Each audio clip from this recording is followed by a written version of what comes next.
This is VSiN, the sports betting network.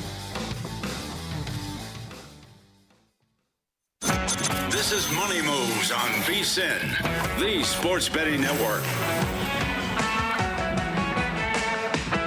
Happy Friday, folks. Welcome in to another wonderful edition of Money Moves. It's Jonathan Von Tobel flying solo for the day. Stormy Buonantony out on assignment. She'll be back on Tuesday, but we have a really good show on tap for you today. And I laugh because it feels like a loose and fluid sort of Friday. Hectic start to the day behind the scenes. Lots of traffic and all sorts of crazy stuff happening. And we have a lot to get to on the program today as well. So we're going to keep it loose, as we generally kind of do when Stormy is out. Although I do get a little bit more straight line, a little bit more serious when Stormy's not here, because why not, right?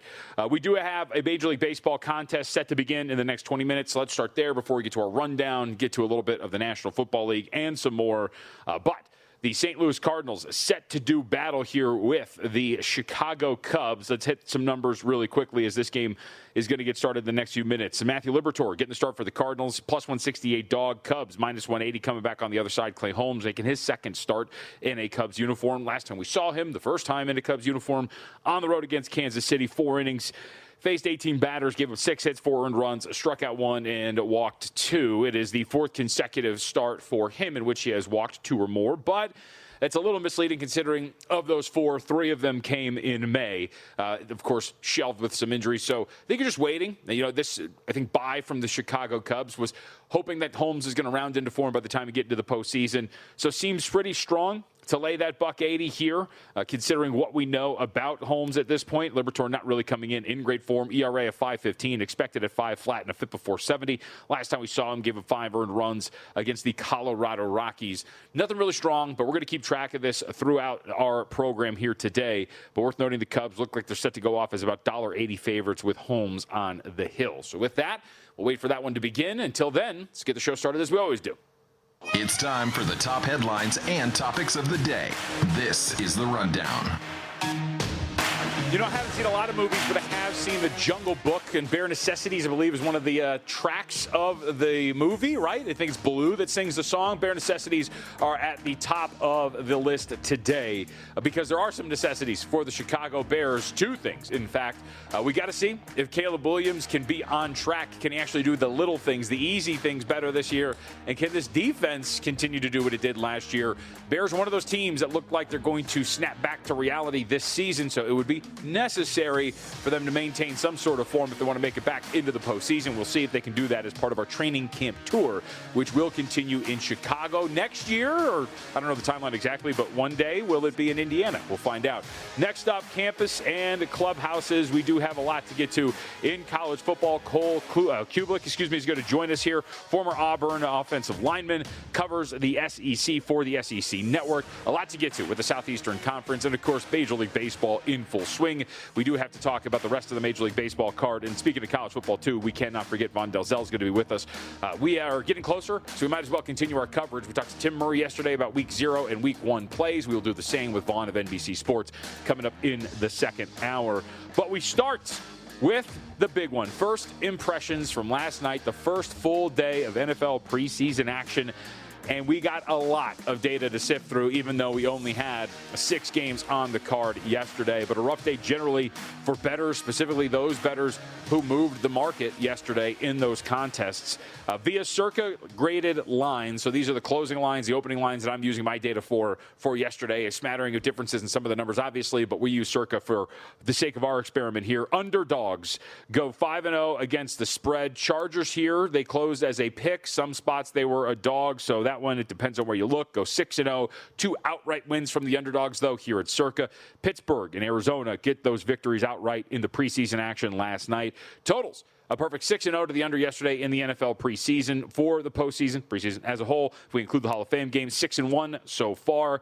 And I thought this was the most interesting nugget, and it does speak to what we have hit on this show, what you have heard from many other shows as well, which is the preseason, the volatility of the lines, and where you're betting them. We discussed this at length with the Lions and the Bengals. Lions end up staying inside of that number pretty much the entire way against the Cincinnati Bengals. But those bettors that shape the market and the ones that you potentially want to tail, well, they were laying 3.5 with a number that closed 6.5, 7 in multiple spots yesterday. So yesterday, sides that moved 2 or more points, you went 2-3 against the spread. If you bet the opening line, so the 2 games that covered Tennessee and Indianapolis, you went 0-5 against the spread in the games that moved 2 or more points if you bet the closing line. So if you're just chasing steam, you came in late yesterday, you went over, you at least got 2 in the pocket and dampened the blow, we'll say, if you actually got in on those opening 9 lines, again, that moved about 2 or more points. Again, I'm only mentioning 5 games here. Did not include the Chargers game because here at Circuit it was kind of ping-ponging back and forth. So for the sake of that data point at the very least, the transparency being that just the 5 games, if you bet the opening lines, you were 2-3 against the spread on the side that moved 2 or more points. You were 0-5 against the spread against the closing lines. So it speaks to a couple of things, right? First thing is, you just got to bet. If you're going to bet some of these things, guess what? Getting the best of the number is the best opportunity you're going to have to set yourself up for success. You still went 2-3 against the spread, but guess what? I'd rather go 2-3 against the spread than 0-5 against the spread. So if you're just chasing, you took it on the chin yesterday. But the other part of this, too, is, look, preseason in general, bettors like it because you can get a ton of closing line value, and closing line value generally sets you up for success in a larger sample size. It also just goes to show that you don't really mean or know that much. And you can kind of guess at what's going to happen here and the value of players as well. Arizona is a pretty good example. Carson Beck, while we were on the air yesterday, we had missed the news. I had missed the news that he had a rib injury, and that's why that line was moving while we were on the air. But it doesn't really mean that much for Arizona in the grand scheme of things when they actually go out there and get the win over the Las Vegas Raiders. So let's talk about the Raiders because they were front and center. Maybe it's just because we were here in Las Vegas. I was doing local radio as well, so probably a little bit more of a focus on this Raiders game. But was an interesting one nonetheless. Total had gotten bet up there. Talked about the line movement, the Carson Beck injury, and, of course, the debut of the number 1 overall pick in Fernando Mendoza. So a lot of eyes out there on Allegiant. Fernando Mendoza yesterday, 10 of 16 to 97 yards, 1 touchdown, no interceptions.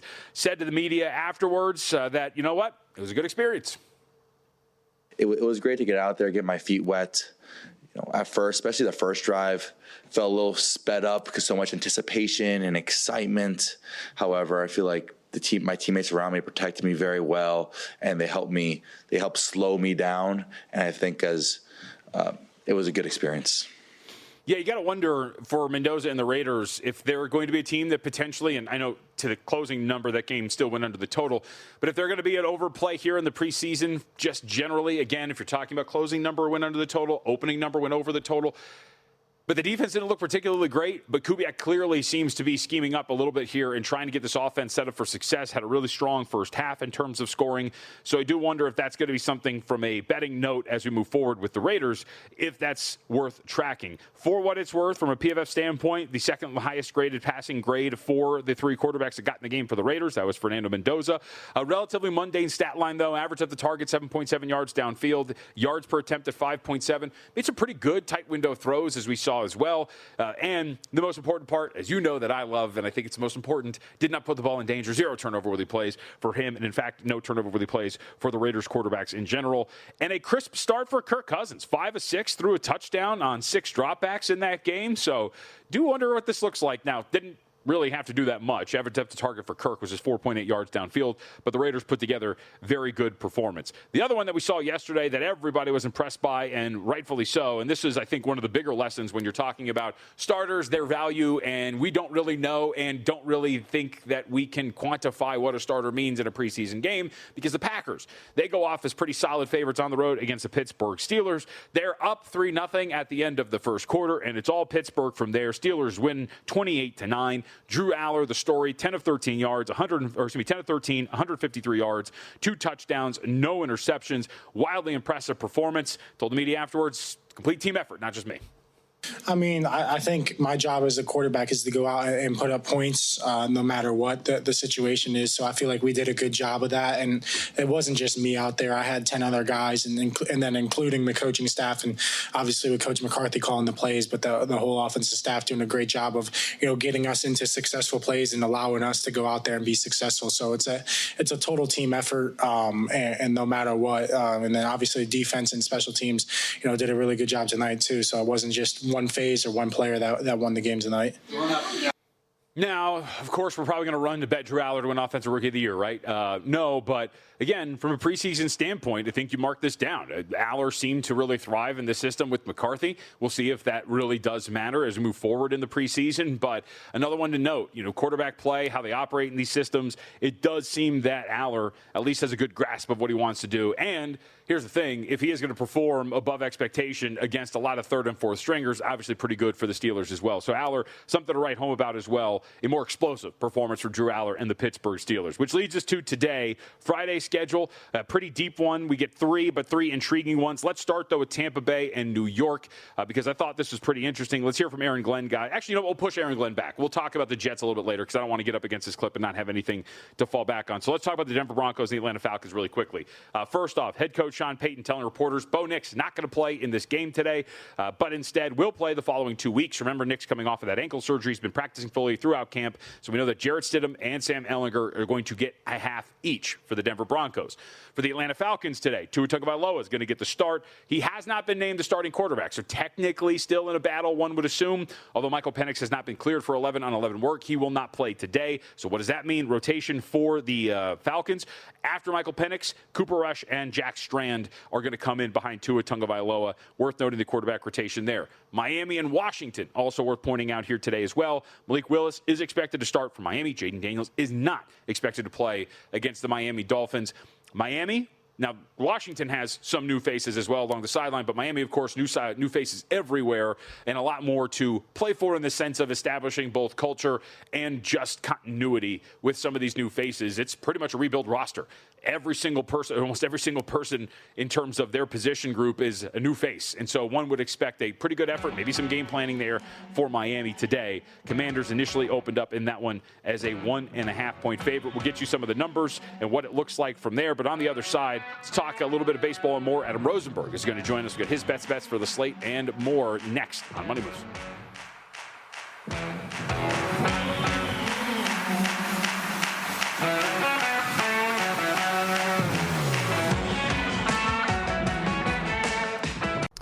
So you're listening to this podcast because you want an edge. But what if I told you you're only halfway there? You've got the mindset. Now it's time to get the toolkit to match. Here's the thing.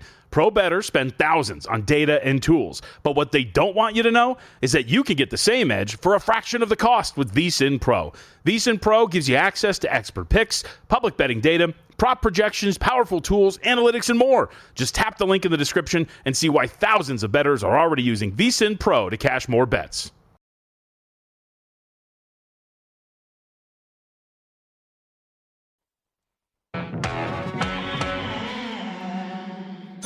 You're watching Money Moves here on VSiN, the Sports Betting Network.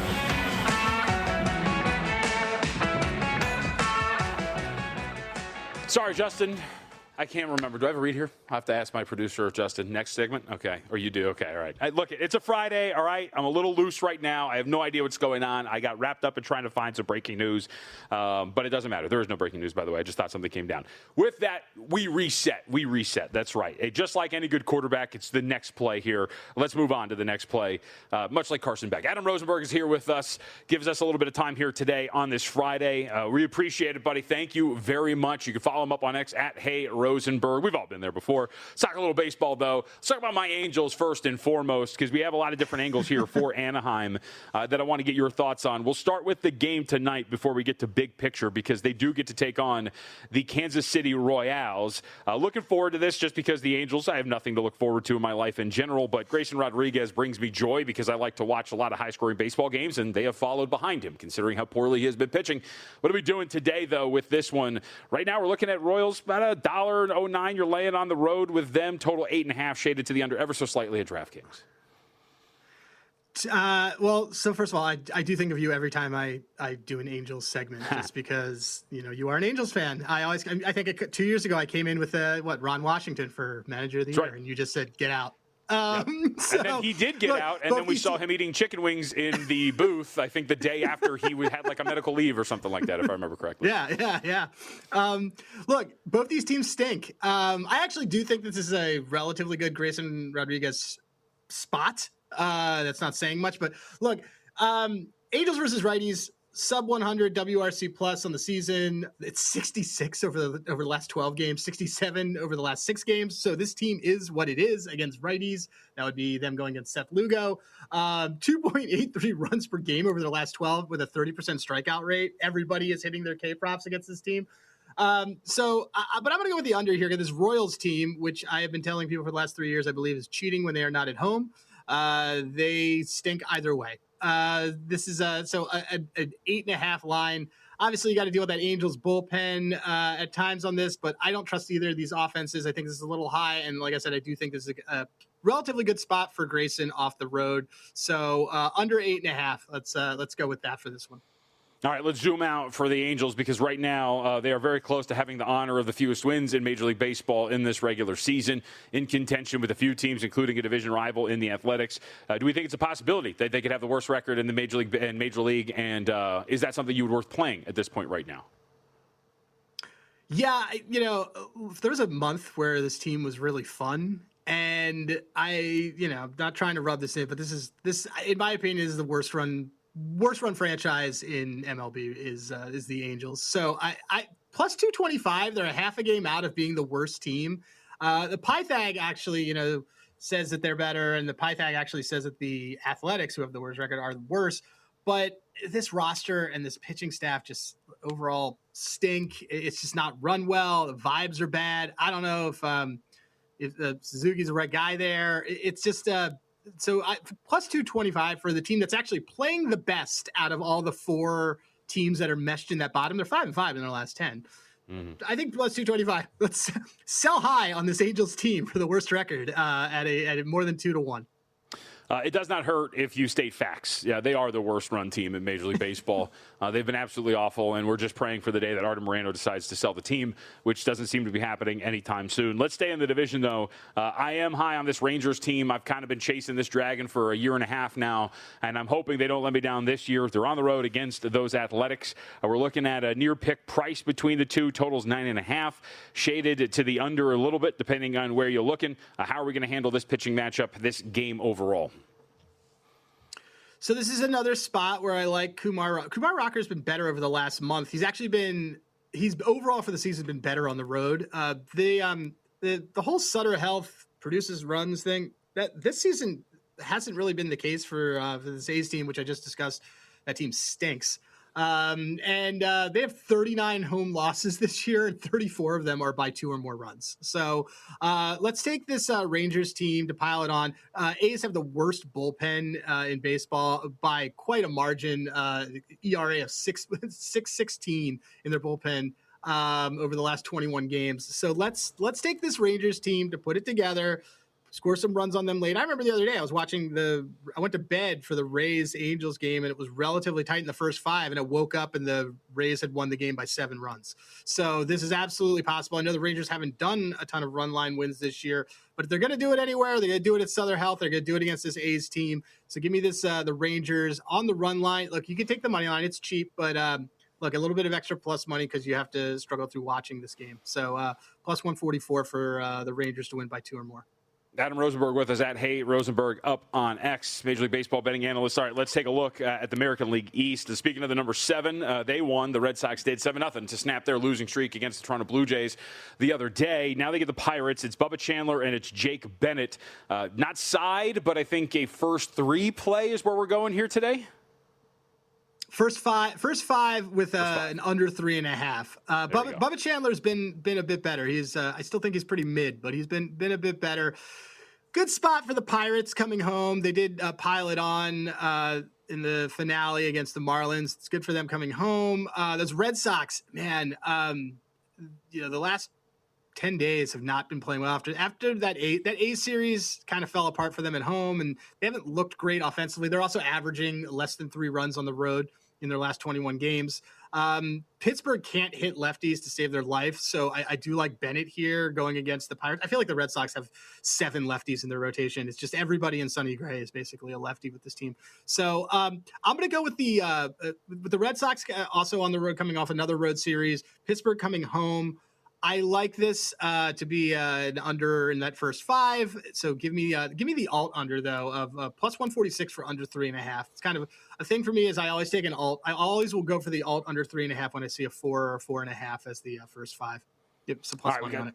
Sides and totals out of the way. Let's talk about some player props here today. Really interesting series getting started. Cleveland and San Diego, 2 teams in the throes of a wild card race in their respective leagues. Gavin Williams going to get the start for Cleveland. How do we want to play him today against the Pod Squad? So I'll quickly shoehorn a nice little, hey, I've been talking about the White Sox for a year and nobody listened to me. So we'll see what happens with them, though I do think the Tigers are still worth betting on that division. Cleveland has spun out 5-10 in their last 15. I believe they've lost 7 of their last 9. But they're back home after a road trip. And just like you would in football and any other sport spots, this is a great Gavin Williams spot. He is the ace. He has the best whiff stuff in the league right now. His best whiff stuff, obviously, on this team. And his K-prop is pretty low, even against this Padres team that isn't like Padres teams of the past that really doesn't strike out. They just really have crazy kind of home road splits. But Gavin Williams' K stuff's really good. I think you're getting plus money for him to have 8 Ks, plus 135. He's done this in 11 of 24 starts, 6 of his last 10, 4 of his last 5. And you know, he's averaging 11.5 K per 9 and a 33% K rate in his 6 innings that he likes to paint around. I think this is a really good Gavin Williams stop the bleeding spot for the Guardians. So I'm going to take his Ks. I think it's one of the better ways that you could back him today.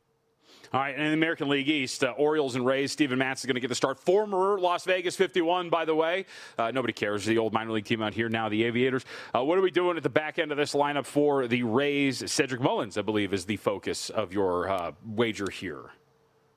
We also got the return of Chris Bassett, who I believe is the same age as us. Let's go with Chris Bassett. So Chris Bassett on the mound. I completely forgot he's on this team, but we got a nice little revenge angle here with Cedric Mullins.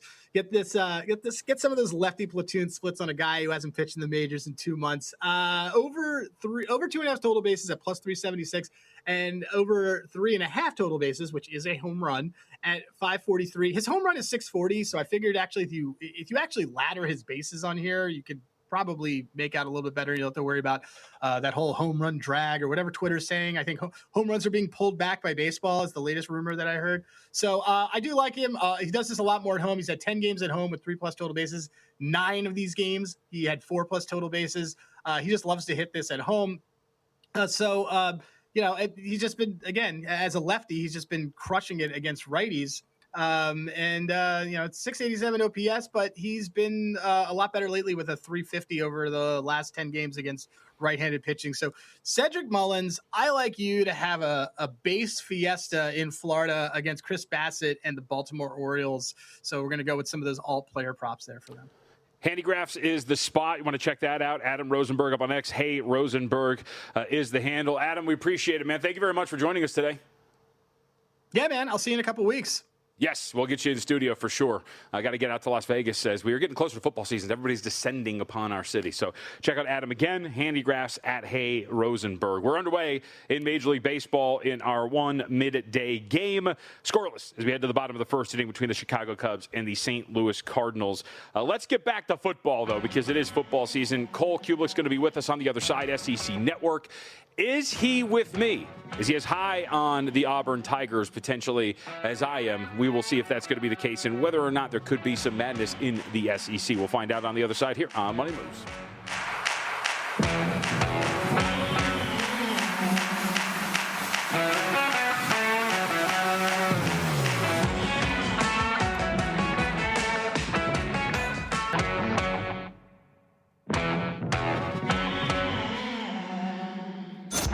Watching Money Moves here on VSiN, the Sports Betting Network. Week 0 college football days away. Technically, anything is days away. And the NFL regular season right behind it. Now is the time to get your edge with the VSiN Pro subscription. Join VSiN Pro today. Get instant access to both our college football and NFL betting guides packed with team previews, power ratings, proven betting systems, and more. Start today for just $9.99. Save 50% with a VSiN Pro annual subscription as well. Sign up now at VSiN.com/subscribe, VSIN.com/subscribe. YouTube.com/subscribe. With that, we head out to the Progressive guest line. Welcome in Cole Cubelic, who's with us here, SEC Network, and of course a former member of the Auburn Tigers, which is where I wanted to begin. In the aforementioned college football betting guide, Cole, I wrote up the SEC in its entirety. There are two teams that it came away with, very impressed by, very excited by. One of them was the Auburn Tigers. I essentially phrased it as, look, can USF in this different uniform with everything coming in, can they have this success? They have one of the best returning quarterbacks in college. Am I too high on these Tigers? I think they can make a lot of noise here. I think they can make some noise. I think what they do, once you see the continuity on the field early, I believe Auburn's going to be ahead of schedule. That's a massive advantage over the rest of college football, where you have a lot of teams, their offensive lines, quarterbacks, receivers, not necessarily going to be on the same page. They've been in that system. They've had the reps, and it's intricate the way that you learn the offense that Alex Golesh runs, where to line up, how to run the play and go to your spot on the field in the next play, which official to give the football to. There are details that take time, take reps to be able to understand fully and go out there and be able to execute at a high level. The fact that a lot of these guys have done it together, I think gives them big advantages across college football. But once you get to week 3, 4, 5, what can you add? What can you stack to that? What can you be after those things are already on display? And then you got to stay healthy, too, because I don't think they have the depth that some other teams in the Southeastern Conference have. Defensively, I think the good news for Auburn is you lost a couple of guys that made plays, but they weren't a defense that was led by playmakers. They were a defense that led by how it was designed and how it was run through DJ Durkin. He'll be back, so I think that's big. The problem here with me getting too far ahead on Auburn, and I love it. I think Alex Golesh is a great coach. He's going to do good things. Is just the middle of the league is so crowded with teams that could be 2-3 games above their total or 2-3 games below their win total. And we just have no idea. The Florida, Missouri, Tennessee, South Carolina, Auburn, all those teams kind of jam together. I don't have LSU at the top of the pack with Georgia, Texas, and a few others like a lot of people do. They could even slide there. What if Ole Miss does take a step back? Maybe now they're in that boat as well. So that's the problem for me is I think it's going to be highly competitive week in, week out in this league. And I just don't know how many teams are truly going to be able to separate or exceed expectations. Yeah, those coin flips, essentially, right? You got to get them to go heads your way almost every time, and that's hard to do with a 50-50 shot. Win total, by the way, for Auburn, 6.5. Think they can go over, grab those 7 wins. We'll see if that's going to be the case. And I'm glad you brought up Durkin, too, because I thought that was a low-key smart move by Golesh to bring him in. You have an SEC defense that's one of the best ones in the SEC a season ago. Let's hit on one of these teams on Auburn's schedule, though. What are you hearing, if anything, about Faison Brandon and how this is going at quarterback for Tennessee? Because there's a lot of really good pieces on that offense, and it's whether or not this true freshman can come in and keep this going for Heupel. Yeah, I wouldn't count George McIntyre out just yet. He's been there. He's been in that system. He's a little bit longer, a longer strider, not as fleet of foot, not going to be as twitchy from a change of direction standpoint, but I do think has enough arm to make the throws that the offense required. Here's the advantages that he will have. I don't think they have to add a lot of quarterback run because I think the offensive line is going to be the second best in the SEC. I think you're running back with Deshaun Bishop. You're fantastic. You have a good group of tight ends. And their offseason study the last few years has been, how do we become more physical? How do we learn how to push people around and stay within what we've been running by widening people out, utilizing tempo, stretching the field at times? And they've been successful doing it. So I think they're going to be able to play battering ram some if they want. They might not need a quarterback that's dynamic. They might not need a quarterback that gives you a lot in the run game. If they do, and they find out the run game's getting stuck because of the receivers or different things of that nature, maybe Faison Brandon steps in, becomes the guy that you need to lean on, begin to build for the future. But I think that one goes down to the wire. I think you could potentially see both play early. But they got to have things figured out when they make that week 2 trip to Atlanta, because that game against Georgia Tech going to be no joke, specifically if Aaron Carter, linebacker, is out for that one. Cole Cubelic with us again, SEC Network analyst, former Auburn offensive lineman as well. All right, you mentioned it in your analysis about your Tigers, so let's talk really quickly about LSU. Transfer portal class, by some standards, the best in the country. But I'm kind of with you. I have some trepidation as like the hitting the ground running sense for Lane Kiffin. Why do you have that pause when it comes to them? Well, the offensive line was atrocious last year, and you add a guy or two to it, but I don't think one guy in your offensive line that has an elite set of skills all of a sudden just completely changes you. Sam Levitt's got to stay healthy. Your best ability is availability. He has missed games and missed practices, so I think it's fair to have a little bit of doubt of, is he going to be available and on the field for the entire stretch of an SEC season? They are not prototypical LSU at running back either. Lane Kiffin wants to run the football. So if the offensive line doesn't catch up and the running backs aren't dynamic, how much success can they truly have there to open things up in the passing game to allow Sam Levitt to be successful? Good group of wide receivers through the portal, which I think can help. And Trey'Dez Green is the name you need to know that could truly flourish in this offense at tight end. He's essentially an NBA swingman playing tight end. He can go get anything, but you got to have the other parts of the offense going to unlock that tight end. And they'll all tell you, all the guys that run that offense, if it's Jeff Levy, if it's Lane Kiffin, Charlie Weiss Jr., the tight end is the position that truly becomes difficult to defend because of how they run it. And if you have that guy, he can be incredible. Defensively, love Blake Baker, love Whit Weeks. I don't know if all the other pieces are going to be as good as some people look at and say all of a sudden they're going to be dominant. There's a lot of players that still have not played on the same football team. This is still a new coaching staff for the most part. I just think when you put all that new together, it doesn't automatically work. Then you throw in one of those emotional games early against Ole Miss. I actually think the more dangerous game is when they come back to Baton Rouge and play Texas A&M the next week, because you're already anticipating that game. People are already talking about that one, and you got to come in and get a defense that's going to come after you like that the following week. That'll be a big test. The schedule's tough. I just don't see all the pieces aligning themselves to the extent that some other people are talking about for LSU season 1 under Lane Kiffin. So here at the network, Cole, it seems to me my outlier opinion on the conference is Alabama. I'm relatively high on Alabama in comparison with some of my peers here. I have them in the national championship game. I have them winning the SEC. I think that they can have some real strong upside. And I kind of believe in DeBoer as a guy who can get the most out of this quarterback position. What do you see with Alabama? Because I kind of trust their defense is going to be sick. Like, that secondary is one of the better ones in the country. It is, and you got transfer portal defensive linemen from USC and Oregon that could potentially come in and help there. I'm concerned about linebacker depth, but if you get Quay Russaw healthy off the edge, he can be a monster.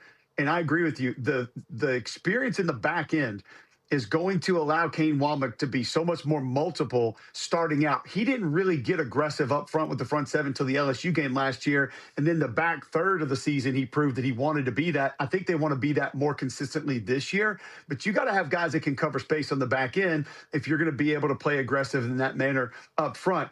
The offensive line, I think, is going to be better. You brought in 2 offensive line coaches, 2 former offensive linemen to be your tight ends coach and your assistant tight ends coach. Essentially, what they're doing there is eating up reps with the offensive linemen working with the tight ends, so they're getting more technical and fundamental coaching on a more consistent basis. A great group of receivers that they're going to lean on. I kind of look at Alabama's secondary and receivers as the same. Groups that are going to be leaned upon on both sides of the ball early to let everything else sort of figure itself out. I think that the receivers can make quarterback's life easy, can take some heat off the run game early. You might see a true freshman at tailback, and that'll be okay because they'll have other areas that they can run the football through the air and do different things. And I think they can win with either quarterback. If it's Austin Mack or Keelan Russell, I think they can win with either one. Now, national championship game, probably not there for me just yet. But Kalen DeBoer has the second best record against top 25 opponents of any SEC coach. Only Kirby Smart's been better. So I trust him like you do. Trust Kane Womack. Trust the offensive staff that he's brought in and what they've built there. So I'm with you. Alabama probably going to be ahead of where a lot of people have them. All right, we'll get you out of here on this in the last 90 seconds. Are the additions in the transfer portal along the offensive line for Texas going to be enough to let us see the true version of Arch Manning that we all expect? Maybe. But I'm not even over as confident as a lot of people are in the pieces that are returning. I love getting Cole Hudson back. I don't like the way you got him back. I don't like a guy being in an NFL camp, then all of a sudden he comes back and plays college football. But I do believe that's a very good player that you're adding to that roster.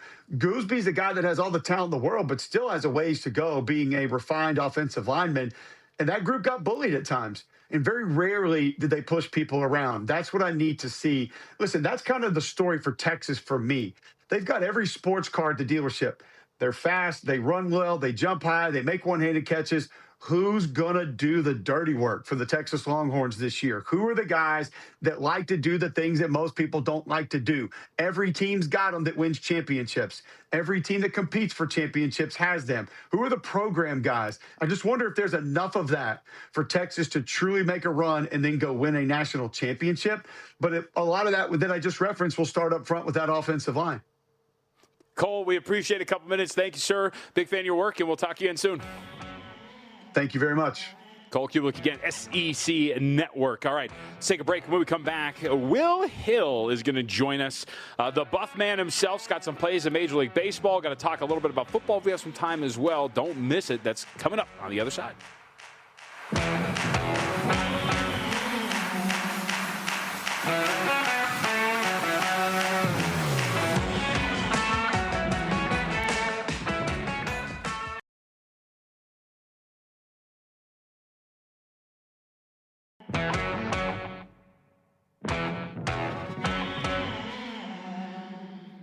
You're watching Money Moves here on VSiN, the Sports Betting Network.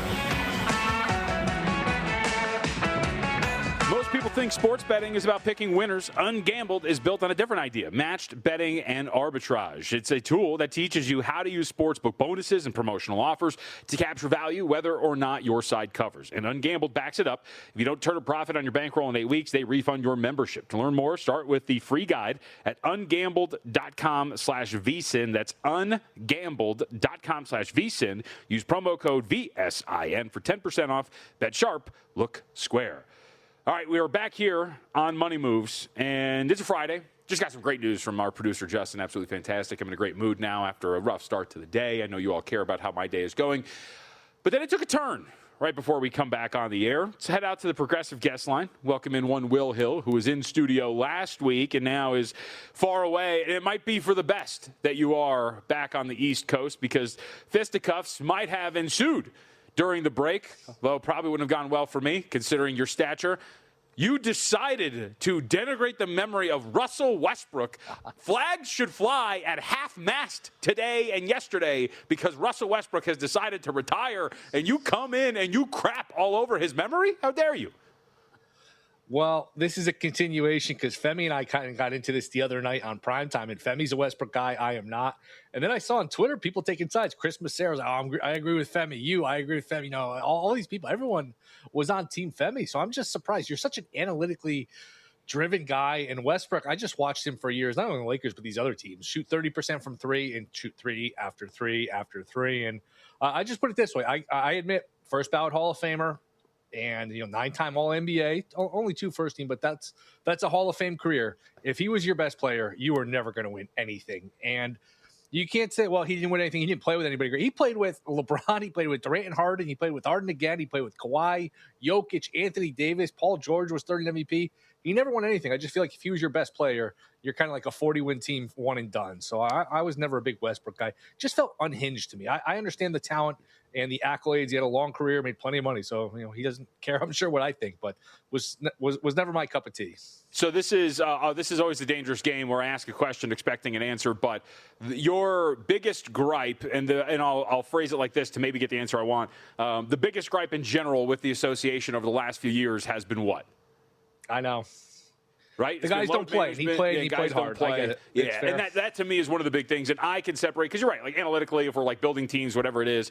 But when you wanted a dude, especially at the beginning of his career, who worked his ass off every second of every game that he played, at least tried his very best every time out, gave you highlights. And if you're just like a basketball fan, aesthetically, he gave you a very pleasing game at times, especially when he was at the peak of his power. So I've just always been a Westbrook guy. He's been a really good player, a fun player to watch. And he's got a lot of good stories. If you go back and watch, Jeff Teague had a great story about him when he was playing against him, and he hit him with the rock the baby, and Teague tells him, like, man, I don't care, to which Westbrook yells at him, that's the problem. And he goes at him the entire game. Like, Westbrook's a fun, cool player, and I think it's a bummer. And also, I got really dark with Stormy the other day. It's also just the normal, like, oh, my God, impending mortality. He played for 18 years. I thought it was only 12. It's insane that his career's already over, but we don't want to waste any more time on that. A sad day for me, at the very least, when it comes to Russell Westbrook. Just one more, the last thing on that. Like I said, he played with a lot of great players. None of them seemed to want to stick around him too long, whether it was him getting traded or them leaving. It's, people want to say, oh, he's great to play with. Those guys that played with him didn't seem to enjoy it and stick around with him very long. Stick in the mud. Will Hill joins us here on Money Moves at Not the Will Hill up on X. All right, we'll move on. We're friends. We're friends, I promise. Let's talk a little baseball and hit on some of these games. First off, I want to actually start with this Detroit play that you've got because, lo and behold, Tigers sell off Tarek Skubal, and we're all at least I was making fun of them. Quitters, losers. What are you doing at the trade deadline? In control of a wild card spot, and now have a lot to play for here. What are we doing with Detroit today? Yeah, I mean, don't blink, but if Detroit, who hosts the White Sox here for 3 games, if they sweep the series late Sunday afternoon, early Sunday evening, the Detroit Tigers will be the AL Central leaders. They're only 2.5 games out. They get 3 games against the White Sox, and I like them tonight. That minus 164 I'm seeing does not look correct. I believe it's closer to minus 120 in the minus 130 range, unless we've had a pitching change here. I had Job going against Newcomb here, and I'll pull up the line as we're looking. But I like the Tigers. I mean, that's a really good bullpen. Minus 129 at DraftKings. Yeah, Job against Newcomb. I like Detroit. That's look at the run differential. Now, I know Riley Green's out. He's a big piece. But the bullpen, the lineup, I just think Detroit's the better team. And it does feel a little bit like Chicago. Maybe leaking oil a little bit. Maybe get a little boost from Castillo, and you can revitalize him. He was really good the other night. But you know what? He's not pitching tonight. I think Detroit has a good series here, and I think it starts tonight with a win. And man, plus 400 to win the Central. Shop around, maybe get a little better. I have certainly made worse wagers, as I like to say. I think Detroit is very live to win this division. All right, let's talk about Boston and Pittsburgh as well. Second baseball handicapper today that wants to look at this game. Earlier today, Adam Rosenberg was looking at the first 5. You're looking at the first game, the entire game, but both of you looking at the total. What are we looking at between the Red Sox and the Pirates? I'm on the under. Red Sox have not swung the bats great recently. If you look at a lot of the success, and John Legasa does a great baseball podcast, was talking about this on his podcast. A lot of the success, just pretty fortunate on balls in play the last month or two when they've been scorching hot. Not that hot the last week. The Pirate offense has slumped. You got 2 pitchers, with some pedigree. Bennett was a pretty high pick. He's pitched well. Bubba Chandler, I keep waiting for him to pop. Maybe now is the time. 2 of his last 4 starts, scoreless, 6+ against the Mets and 6+ against the Yankees. He's got the stuff, 95th percentile in fastball. The command's not always there. He walks too many people, doesn't really live on the ground, but the bullpen's pitching well. The Red Sox bullpen, best ERA in baseball. So it's hard to get to 9 here. I know under 8's dangerous because if it's 4-4, it automatically goes over. You're getting a 9th run somewhere, but I think we stay under the 8, all those things considered. All right, what do we do with the Bronx Bombers not bombing as much, and especially yesterday, 0 for 5, I believe it was, with runners in scoring position, only 4 hits. Now they get Toronto. Total here is running around 8. Are we going to play the under again? I think until the Yankees get a little healthier on offense, the under is not a bad way to go because even though there's not that many guys in the bullpen you trust, it's a solid bullpen when you look at the numbers. Their pitching's great. I mean, they send to the mound every day, either Fried or Schlittler or Cole. I mean, they got good pitching. Warren's been bad, but you get the idea. Good pitching and bad offense. They just have not swung the bats well. I mean, look, you're down Bellinger, who was an all-star game MVP, Judge, one of the great hitters of all time of his generation, Stanton, borderline Hall of Fame. That's a lot of guys to be down, and they're down all of them. And, Rice has cooled off a little bit. I saw actually Dylan Dingler has surpassed him in MVP odds. That was a good bet. That's not going to get home at 150-1, unfortunately, and that's starting to move closer to the 150-1 than the 3-1 it was when Judge got hurt. But not a lot of offense. Good pitching. Bieber's been okay. He hasn't been great, but I'll take my chances here again, going with the under 8 here.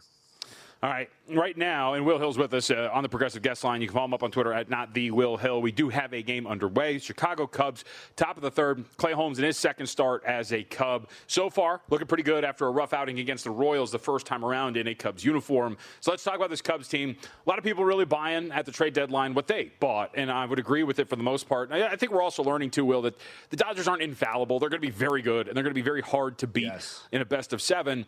But this Cubs team has a lot going for them. How are we going to buy on Chicago at this moment right now from a future standpoint? FanDuel has 16-1 to be the 1 seed. Now, I didn't like the fact that they dropped the game to Milwaukee yesterday. The Dodgers had to beat. Cubs had a game they were favored. They went into Thursday down 3 games. You're thinking, man, Brewers are playing the Dodgers. Maybe you cut this to 2 for the weekend, and who knows, you can really gain some ground. It went backwards, which is the problem when you're trailing. It's hard to make up this kind of deficit when you go backwards, but you mentioned it. They really improved the pitching staff. The offense is good. The defense is good. And they got pitchers that play into that defense, especially that infield defense, that get ground balls. They still play Milwaukee 7 times between now and September 8th, September 9th. So you can take care of business on the field. Maybe go like 5-2 against them, wipe out that deficit. Dodgers kind of scuffling. Their bullpen and their lineup have issues. To me, 16-1 is just too long for a team with this much talent. So Cubs, 16-1 to be the 1 seed is one I like. All right, before we get you out of here, last 90 seconds, we are getting closer to week 0 in college football, but preseason is underway. Have you been betting preseason? Did you have anything today or tomorrow? Today, no. Tomorrow, I like Minnesota. It sounds like they're going to play their guys at least a little bit, and that went from like +1.5 to +2. I would say that, and I say it a lot, but it's worth repeating. These 1.5s, 2s, 2.5s, very valuable in the preseason because teams, unlike your Colts, who played for the tie, and that was bizarre to kick a long field goal to try to tie the game and give the ball back to the Pats. Teams try to avoid the tie. So if you're down 7 late, you go for 2 often. So don't lay those 1.5s, 2s. You're better off with the money line. But Minnesota would be one I like. I would just say this, and you probably can understand this and relate to this, JVT.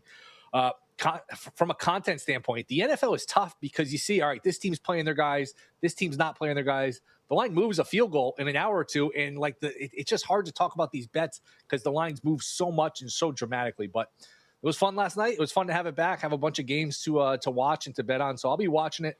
I would lean towards the dogs tonight, if anything. I don't like laying over 3.5 or too many points in these preseason games, but glad it's back for sure.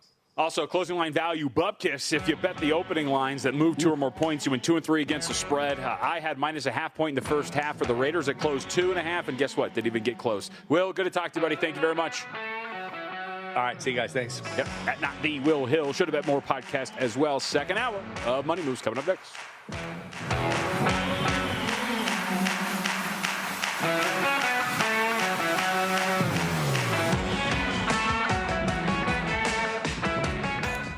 We have the tech to get food delivered in 15 minutes, but we all have horror stories about buying tickets. The Game Time app gives fans the advantage. Get amazing tickets in just a few taps. Fees are included, so what you see is what you pay. And the Game Time guarantee means authentic tickets at the best price every time. Take the guesswork out of buying tickets to concerts, sports, comedy, and more with Game Time.